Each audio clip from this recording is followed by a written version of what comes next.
Escuela Sabática Viva es un programa de apoyo para la Iglesia cuyo objetivo es convertir cada clase en una unidad de acción que practique el compañerismo, que estudie la Biblia y experimente la misión como estilo de vida. En la primera parte de compañerismo, dedica en tu clase 10 minutos a interesarte y conocer más a tus hermanos y hermanas, creando una red donde todos estéis cuidados y atendidos. Toma tiempo también para la oración, por vuestro reavivamiento espiritual y por nuestras familias e iglesia. Acompáñanos ahora en la segunda parte en el estudio de la Biblia y la lección de la escuela sabática.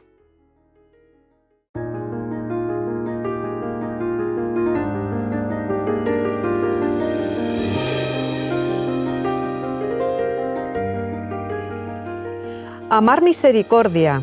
Estamos en la lección 12 y estamos en el sábado 21 de septiembre. Interesante fecha, ¿eh? No sé si habéis caído que se celebra el día 21 de septiembre. Yo creo que Jonathan Yo ando Duffy... mal de cabeza. No, esta fecha no se le ha pasado desapercibida. Entonces, ¿andas mal de cabeza? Entonces no te animas. Bueno, pues venga, que me animo yo. El 21 de septiembre se celebra el Día Internacional de la Paz.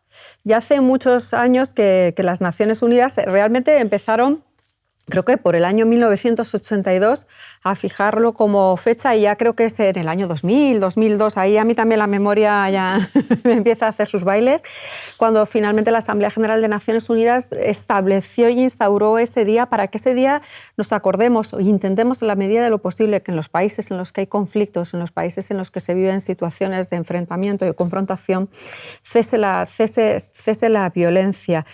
Me gustaría solamente así en un poquito dar algunos datos para que tomemos conciencia de la situación, y esto viéndolo un poco también con el tema que trabajamos la semana pasada o que compartimos de la esperanza, los tiempos del fin, lo que estamos viviendo.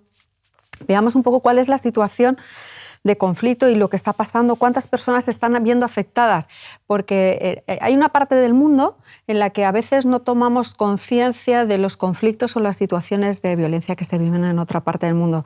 La verdad es que nosotros decimos, gracias a Dios, que estamos aquí y estamos cómodos, pero realmente tenemos otras personas en este planeta que no están tan cómodos ni viven. Dios, son hijos de Dios. O sea, efectivamente. Dios lo tiene que estar pasando muy mal. Sí, porque nos quiere a todos, a ellos y a nosotros. Pero imaginaros qué cifras, ¿no? Tenemos 68,5 millones de personas que se han visto desplazadas como resultado de situaciones de conflicto, situaciones de violencia, situaciones de violación de derechos humanos, ¿vale? 68,5 millones de personas que han tenido que dejar su territorio, su lugar, su casa, y saliendo con lo que tienen, y irse a otro lugar, a otro país, y establecerse a veces en campos de refugiados. Recientemente veía una foto que era tremenda, porque era una zona en la que había al principio, se veía como el antes y el después, cómo se inicia la llegada de población y de unas poquitas tiendas de campaña, ahora mismo tu vista se perdía y no sabías dónde estaba el fin de ese campamento, miles y miles de personas allí viviendo. Con lo que vemos que como consecuencia de esos conflictos tenemos personas en el mundo viviendo situaciones realmente preocupantes, que a veces no tienen ni las infraestructuras básicas, ni baños, ni agua. Luego nos dice también algún dato que nos da Naciones Unidas, y que en este día tan significativo incluso como cristianos, 49 países carecen de leyes que protejan a las mujeres de la violencia doméstica. Este es un tema muy de actualidad, y aquí sí que ya no hablamos de distinciones entre el norte y el sur, porque quizás los temas de desplazamiento, de refugiados, siempre los vemos más orientados a los países del sur, ¿no? No los vivimos tanto en los países del norte, ¿no? Pero el tema de la violencia sí que hay que tristemente nos iguala a todos, y vemos violencia en muchas partes, violencia doméstica específicamente, y en este caso vemos cómo hay falta de regulación y de legislación para proteger a mujeres que están sufriendo esta violencia doméstica. Estoy viendo otro dato que tenemos, que es el que hay 10 millones de personas, que hay al menos 10 millones de personas apátridas. Sí. Es muy duro el sentir que no eres parte de ningún sitio. Es decir, Sí. no es que no es es un orgullo ser de tu país, y aquí estamos personas de diferentes países, pero que no te quieran en ningún sitio. Es decir, que ningún país te defienda, por de alguna forma. Si tú eres apátrida, ¿a qué consulado vas? ¿Dónde reclamas tus derechos? Eres un estorbo en todos los sitios. Yo conocí a una persona que tuvo el riesgo de ser apátrida y me planteé lo que es ser apátrida. No es el ciudadano del mundo, que lo somos todos por derecho, sino quién soy, de dónde vengo, quién me protege, estorbo en todos los lados, no soy bueno en ningún sitio. Es muy duro ser apátrida. Y quizás esto nos merece otra reflexión en otro momento, ¿no? Pero la importancia de sentirnos parte de la pertenencia a algo, a un país, a alguna cosa, a alguna organización. Esas personas que son apátridas, yo también he coincidido con alguna, ese sentimiento no lo tienen, se sienten excluidos de todas partes, con lo que no es nada sencillo para ellos. Y a todo eso añádele que normalmente este estatus va asociado a un desplazamiento, a un proceso migratorio, con lo que es bastante complejo. Bueno, tengamos en cuenta este día, que hoy es el Día de la Paz, y que nuestra escuela sabática precisamente hoy va a hablarnos de la paz, pero sobre todo nos enmarca amar misericordia. Y mirad el versículo. El versículo de memoria nos dice en Salmos 112, 4 y 5, resplandeció en las tinieblas luz a los rectos, es clemente, misericordioso y justo. El hombre de bien tiene misericordia y presta, gobierna sus asuntos con juicio. Interesante el versículo, pero volveremos a él. Vamos a ver, porque en esta semana, quizás, y viendo lo que habíamos estudiado al anterior, la esperanza, y ya habíamos hecho alguna mención a lo que vamos a abordar hoy y en estos días, cuando precisamente nos habla de la fatiga por compasión. ¿Qué debemos tener en cuenta? ¿Qué creéis, qué aspectos quizás destacar cuando desarrollamos nuestro ministerio por las personas que están sufriendo? ¿Qué creéis que quizás deberíamos enmarcar o subrayar? Yo, partiendo de la base de lo que hemos comentado previamente, de que nosotros si abrimos nuestros ojos y vemos lo que pasa en nuestro mundo, y vemos la inmensidad de la tragedia humana, porque estamos viendo la inmensidad de la tragedia humana y podemos pensar a veces que nuestra acción es pequeña, pero sin embargo Dios nos pide que lo hagamos. En primer lugar, tenemos que tener compasión, intentar entender, que nunca lo conseguimos, porque nadie puede entender a otra persona si no está viviendo, aunque esté viviendo sus mismas circunstancias. En primer lugar, la compasión, es decir, el respeto. Yo iría de la compasión y el respeto por esas personas que están viviendo en situaciones complicadas, en situaciones difíciles, en situaciones de pérdida, en situaciones de desesperanza, de no tener un futuro, de no tener... Es decir, primero, compasión. Es decir, ponernos delante de Dios, pensar en esas personas y comentarlo con Él, porque si no... Sí, lo que pasa es que yo veo que en la escuela sabática, en esta semana, Carmen, estando de acuerdo contigo en la necesidad de compasión, pero pensemos que el título es Amar misericordia, no lo dejamos ahí ni lo olvidemos. Aunque en semanas anteriores ya hemos visto la justicia, amar misericordia y humillarnos, pero el autor quiere resaltar. Pero yo veo que en la escuela sabática, cuando nos habla de la compasión, entendiendo ya todos lo que es la compasión, porque lo hemos comentado y lo vimos claramente cuando hablamos del samaritano, pero la realidad es que a veces nos podemos sentir cansados de esa compasión. Y la escuela sabática precisamente se orienta en ese sentido, es la fatiga de ya decir, mira, ¿a qué? Ya no puedo más. Esto además, curiosamente, es algo que cuando visito iglesias, algunas personas me han hecho esta reflexión. ¿Para qué estoy cansado? No podemos hacer nada, son grandes, son complejos los problemas.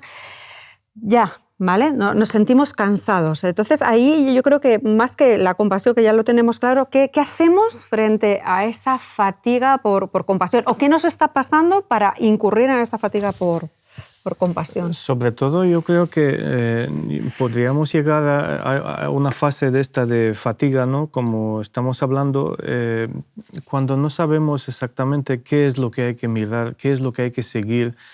cuál es nuestro objetivo, qué es lo que Dios quiere de nosotros.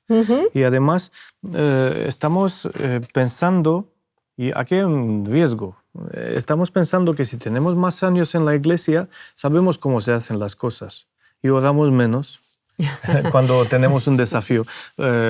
Además, si vienen y nos consultan, ¿no? Preguntad a este porque este sí que sabe, ¿no? Pues no, este que sabe y el que no sabe tienen que orar de la misma manera, en la misma medida y con el mismo interés y con la misma apertura de mente y de corazón para que Dios le enseñe lo que hay que hacer. Entonces, disminuimos el riesgo de hacer las cosas mal y luego fatigarnos. No nos salen, no tenemos los resultados. Estábamos hablando de, por ejemplo, del otro aspecto de la preparación, ¿no? Pues ofrezcamos un consejo en un ámbito donde estamos preparados, no en un ámbito donde a ver qué pasa si le digo esto, ¿no? A alguien que necesita, por ejemplo, un consejo, una orientación. Entonces, simplemente estando atentos a estas cosas que igual nos olvidamos muchas veces, pero son muy importantes, que nos consultemos con Dios en todo lo que estamos haciendo. Sí, fíjate que si miramos la lección en concreto del lunes, nos habla de varias cuestiones y la oración está incluida. No está puesta en primer lugar. Y con lo que tú estás diciendo, Bogdan, estoy pensando que quizás ahí deberíamos invertir el orden y poner la oración en primer lugar. Ya sabéis que el tema del orden a mí no me preocupa porque les veo igual de importantes. Sí, siempre tenemos esto. Y nosotras siempre insistimos en la prelación y la priorización. Vale. Entonces, tú los igualas a todos y los pones en el mismo nivel. Está bien, está bien. Entonces, es así, no sigo en esa cuestión. Sí. Pero es que como en esa lección justamente destaca puntos en negrita, por eso quizás hubiese puesto primero la oración. Pero venga, acepto el argumento de que sí. El orden que estamos pensando igual es cronológico, es de organización, pero en el sentido de que no puede faltar ninguna. A eso me refiero, que son igual de importantes. Sí. Es que falta una, es como que tener un coche con 3 ruedas, ¿no? Vaya a conducir un coche con 3 ruedas en lugar de las 4 que hacen falta. Vale, estamos de acuerdo, las 4 ruedas. Y otra rueda sería la educación, la formación, el capacitarnos para atender los problemas. Quizá nosotros no sabemos hacer algo, pero podemos recurrir a alguien que sí sabe, podemos unirnos a alguien que está trabajando de forma especializada en eso. La formación siempre es importante, el aprender. El saber cómo intervenir en las situaciones. Yo hace unos cuantos años, me acuerdo que estuve trabajando en lo que era orientación jurídica a extranjeros. Entonces, además coincide con los años en los que hay un crecimiento importante de población migrante que está llegando a España, ¿no? Entonces teníamos un trabajo numeroso, quiero decir, en cuanto al colectivo que atendíamos, con diversidades, con necesidades, con las angustias de las personas, porque sobre todo todos buscamos o buscan regularizar su situación porque sabemos que eso nos abre oportunidades laborales, ¿no? Entonces, en esa atención, tengo que deciros que te llegan los problemas, te llegan las situaciones, escuchas y a veces resulta muy difícil no empatizar, no llevarte el problema a casa, no cargar con él y al final verte aplastado por esas situaciones que las personas, y además incapaz de resolver esa situación, pequeño para resolverla, y eso te genera lógicamente un estrés muy alto, ¿no? Los años, según tú vas adquiriendo experiencia, vas adquiriendo conocimiento, pues evidentemente te ayudan a poder separar sin dejar de preocuparte de las personas, porque evidentemente te tienes que preocupar, tienes que atender a cada una como si fuese única y valiosa como nadie, pero te ayudan. Pero os aseguro que este aspecto que destaca la escuela sabática sí que lo considero importante, teniendo en cuenta mi propia experiencia de cuánto te vale la educación y el conocimiento para saber gestionar esas realidades y esos problemas que te llegan, ¿eh? Y yo aquí esto también lo veo con los compañeros que trabajan dentro de ADRA en distintas áreas, que su formación, sus capacidades, su cualificación les permite, primero, además de dar una orientación idónea, saber también gestionar todos los problemas que les llegan, ¿no? Porque además dice algo que a veces en esa falta de saber, podemos afectar o podemos cometer un grave error y dañar a esa otra persona, no solo dañarla, sino incluso perjudicarla. Entonces, el aspecto de cómo es nuestra intervención y si estamos cualificados para ella también es un tema importante. No sé qué.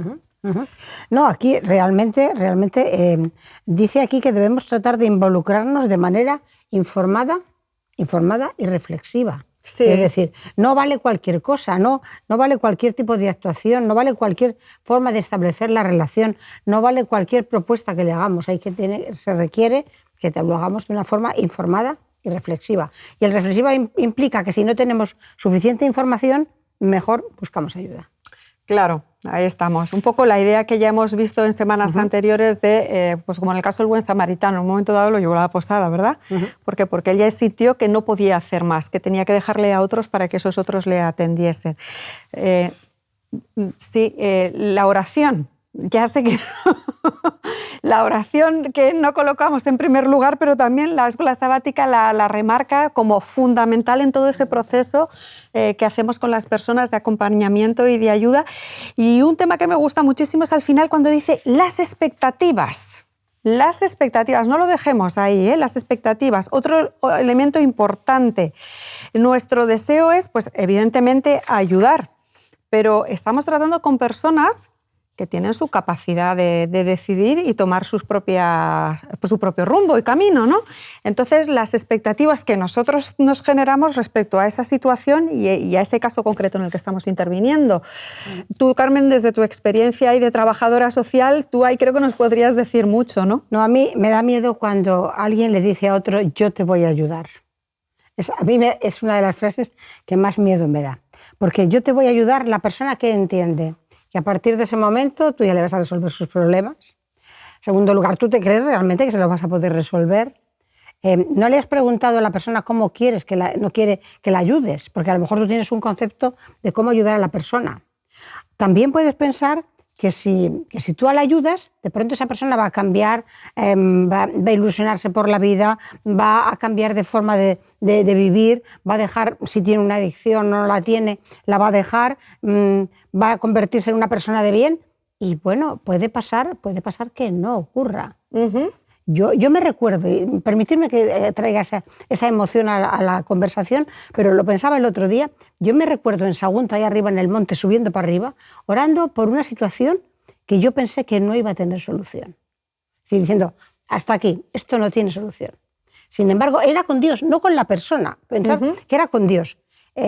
Hace mucho tiempo que esa situación se resolvió y cada vez que yo vengo a Sagunto me acuerdo de eso, ¿no? Y me emociona al pensarlo. Pero realmente nosotros a la persona no le podemos decir. Nosotros ante Dios podemos pedirle, pero delante de la persona tenemos que procurar que se sienta ella, primero, que se sienta no, es que es la protagonista de su vida, es que es ella quien decide lo que quiere hacer, es que ella es quien decide por lo que quiere luchar, es ella la que decide las fuerzas que tiene para hacerlo.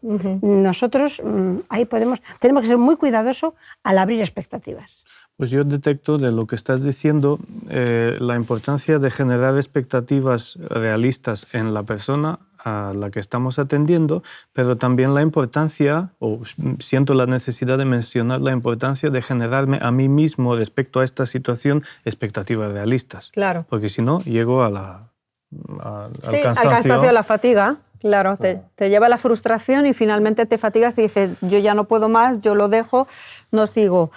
El tiempo avanza y me gustaría que dentro de esta lección, que hay otro tema y que además en parte sí que está vinculado con la idea de las expectativas, habéis visto que en un momento dado de la lección nos habla de levantar la voz por los que no tienen voz. Y si os parece, leemos Proverbios 31, 8 y 9. Vamos. Me encanta ese texto, sí. Me encanta y lo uso muchas veces. Y muchos otros colectivos también lo utilizan, sí. porque realmente es una forma de justicia también. Sí. Levanta la voz por los que no tienen voz, defiende a los indefensos, levanta la voz y hazles justicia, defiende a los pobres y a los humildes.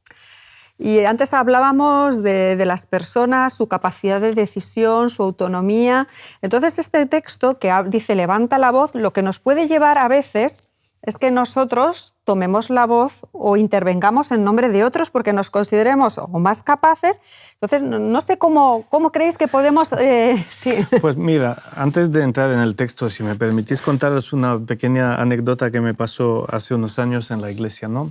Programa de niños, todos los niños ahí delante, programa del Día de la Madre, todos los niños cantando, habiendo aprendido su poesía, ¿no? Su poema para su madre, y viene el turno de una niña y le dan el micrófono y se queda... No le sale la voz, sin voz, pobrecita. Se queda afónica. Y lo intenta una vez y, bueno, las maestras dicen, venga, vamos a pasar y lo intentamos más tarde. Y lo intentan una segunda vez. Y no, lo mismo. Entonces, lo que se me ocurre a mí es que me cojo un micrófono, porque estaba por ahí ayudando a los de microfonía, de la megafonía, y me cojo un micrófono y me voy a ella y le digo, tú, ¿verdad que has aprendido tu poema, ¿no? Que querías decirle a tu madre? Sí, sí, sí. Pues mira, me lo vas a decir a mí y yo lo digo al micrófono. Entonces la niña empieza, que mi madre, que no... Y yo reproduciendo todo, ¿no? Ella te hablaba al oído y tú lo contabas. Os confieso que ha sido una situación tan emocionante, no por mí, no lo digo por mí, sino porque me ha inspirado Dios a hacer esto, pero para esta madre y para esta niña y para lo que ha ocurrido después, que se ha ido y ha abrazado a su niña porque ha podido decir lo que había ella preparado para su madre, y la frustración que le hubiese generado no poder decir lo que tenía preparado para su madre, ha sido una situación tremenda. Entonces, ahora, cuando dicen aquí una voz para los que no tienen voz, pues yo me acuerdo de esta historia y de la niña que realmente le facilitamos expresar lo que ella misma había preparado. Claro, es que aquí has dicho algo muy importante. A veces levantar la voz por los que tienen voz no es dar nuestra voz, o lo que hemos comentado en otras semanas de tener actitudes paternales protectoras y entonces como no se pueden expresar, voy a expresarme yo por ellos. Claro. No, es generar los cauces, los caminos, los espacios para que esas personas puedan expresar, y es lo que tú hiciste. A esa niña tú le diste la oportunidad de tú ser el canal para poder expresarse. Y eso es importante cuando trabajamos con las personas, cuando trabajamos con los colectivos vulnerables y que sufren, darles espacios para que ellos puedan expresar lo que quieren y lo que desean, y no nosotros ocupar esos espacios, ¿eh? Porque podemos decir lo que ellos no quieren decir. Efectivamente. Y yo veo que cada vez más socialmente se están generando o se dan. Nosotros a través de nuestros propios proyectos lo hacemos, es decir, que las comunidades tengan la oportunidad de decir qué queremos o qué vamos a hacer. De hecho, cuando nosotros definimos el proyecto de intervención como ADRA en cualquier país, no es lo que nosotros queremos hacer en ese país, sino que esas personas les animamos a que ellas decidan qué es lo que necesitan en su comunidad. Y a veces no saben ni escribir, no pueden plasmarlo en escritura. Lo hacemos con dibujos, lo hacemos de formas diversas, porque nos encontramos con personas, primero el tema del lenguaje, segundo su formación, ¿no? Pero ellos sí que nos expresan lo que quieren, lo que necesitan, y nosotros lo único que hacemos es ser canales para intentar responder a esas necesidades. Pero, por ejemplo, no veas tú lo contentas que se quedan, por ejemplo, unas mujeres en una comunidad que tú las reúnes y les organizas en un foro que decide. Claro. Pues el valor que coge la mujer en esa sociedad y en aquel momento no tiene precio. Yo creo que es eso, levantar la voz por los que no tienen voz. En otras ocasiones es verdad que hay algunos que no se les da ni la oportunidad de ese espacio y quizás nosotros ahí tengamos algo que hacer. Pero si la opción existe, si podemos generar la oportunidad de ser simplemente meros cauces, eso es yo lo que creo que el versículo nos quiere decir en esta semana, que creemos ese canal para que las personas que no tienen voz se puedan expresar. Bueno, creo que el tiempo se nos acaba, se nos ha ido rapidísimo. ¿Alguna idea que queramos destacar de esta lección? Ya que estamos llegando al final, nos queda creo que una que van a ser las conclusiones de las muchas cosas que hemos hablado. ¿Algo que queramos destacar de amar misericordia? ¿Una palabra? Pues yo, si me permitís, hemos hablado de trabajar por la paz. ¿Cómo puedes trabajar por la paz si tú no tienes paz en tu alma? Sí. Una cosa a tener en cuenta. Vale, gracias, Bogdan. Hay que seguir trabajando y estudiando y esa en ella. Paz, como dice el himno, es la paz que Cristo me ha dado, que del cielo ha bajado. Pues ojalá que esa paz pueda reinar en nuestras vidas y podamos transmitirla. Pues ese es nuestro deseo, amén. Gracias por esta semana. Nos vemos la próxima ya para concluir y decir qué nos ha parecido este trimestre, que sin ninguna duda lo hemos disfrutado mucho. Adiós, compañeros. Hasta la próxima. En la tercera parte de la Escuela Sabática Viva, usa 10 minutos y analiza cómo podemos aplicar lo estudiado, de qué manera puedes compartir tu esperanza con las personas que te rodean. Animamos a cada unidad de acción a tener una experiencia más allá del sábado. Cread vuestro propio proyecto misionero. Programad en vuestras casas reuniones para orar y confraternizar. Buscad un tiempo en la semana o el sábado en la tarde. Gracias por acompañarnos hasta aquí y querer que tu escuela sabática sea un proyecto lleno de vida. Nos vemos la semana que viene.